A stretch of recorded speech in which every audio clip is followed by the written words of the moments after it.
இல்ல tour plan போட்டிருந்தோம் என்னாச்சுல? நேத்து நைட்டே ரெடி பண்ணிட்டாப்பா. நீ எப்ப போன்னு சொல்லி இப்ப போமா, ஆமா கிளம்புவா. எவ்வளவு வரும்? அதான் எனக்கு 500 உனக்கு 500 பெட்ரோல் போடுறோம், 500 ஆளுக்கு 200 சாப்பிடுறோம், 100 என்ட்ரன்ஸ் ஃபீஸ். சரி இப்ப குளிக்க என்ஜாய் பண்றோம், வந்துகிட்டே இருக்கும், அவ்வளவுதான். யாரு வேண்டாம், யார் வேணும், நம்ம மட்டும் போயிட்டு வந்துரும். வேற வந்தா என்ன செஞ்சுட்டு இருக்கேன்? அம்மா கறி எடுத்துட்டு இருக்காங்க. எப்ப டூர் பிளான் போட்டு கிடக்கும். எந்த டூரு? குற்றாலத்துக்கு போட்டுருவோம். நேரத்தை பிளான் போட்டோம். எவ்வளவு? ஆளுக்கு 500. 500 எப்படி குற்றாலத்துக்கு போக முடியும்? ஏன் போக முடியாதா? குற்றாலத்துல எப்படி போக முடியும்? 500 பெட்ரோல் போட போறோம், 200 சாப்பிடுறோம், 100 என்ட்ரன்ஸ் ஃபீஸ். குளிச்சுட்டு வந்துட்டு இருக்க வேண்டியதானங்க.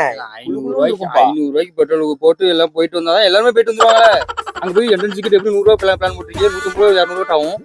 பாத்ரூம் வேற போவான். ஒரு நாளைக்கு போறது 10 ரூபா. அப்ப அதுக்கே 100 ரூபாய் ஆச்சு. இவர் அன்னைக்கு சொன்ன மாதிரி டீன்னு நான் ஒரு நாள் பட்டி குடிப்பேன். 7 நாளைக்கு 8 நாள் ஒண்ணு போவாங்க. அதுக்கு போகும் வழியில இருந்து பெட்ரோல் போய் ஆப்பாச்சு வச்சுன்னா ஒண்ணு முடியும். வண்டி கண்டிஷன் வேற தெரியல. வண்டி பஞ்சர் ஆயிட்டு நினைச்சுவே. சரி இப்பதான் மனசு மாத்தி கொஞ்சம் குழுன்னு போக முடியாது. எப்படி 2000 3000 ஆயிரம். அங்க போயிட்டு சாப்பாடு வைக்க இட்லி 4 தின்னு நினைக்கா. 100 ரூபாய்க்கு பிளான் போட்டு 200 ரூபாய்க்கு சும்மா.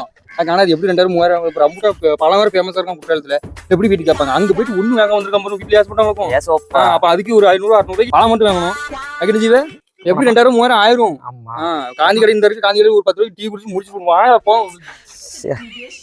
கொஞ்சம் மனசு மாதிரி டூர் போகான்னு பார்த்தோம்னா வந்து அழகா நம்ம ரேட்டு போயிருக்கலாம். நேற்று நைட்டு போயிருக்கலாம். வந்தா நம்மளுக்கு எடுத்துட்டு போயிட்டான். சரி கறி எடுக்க விடுறேன். கூட நான் போயிட்டு வரேன், வீட்டுக்கு போ.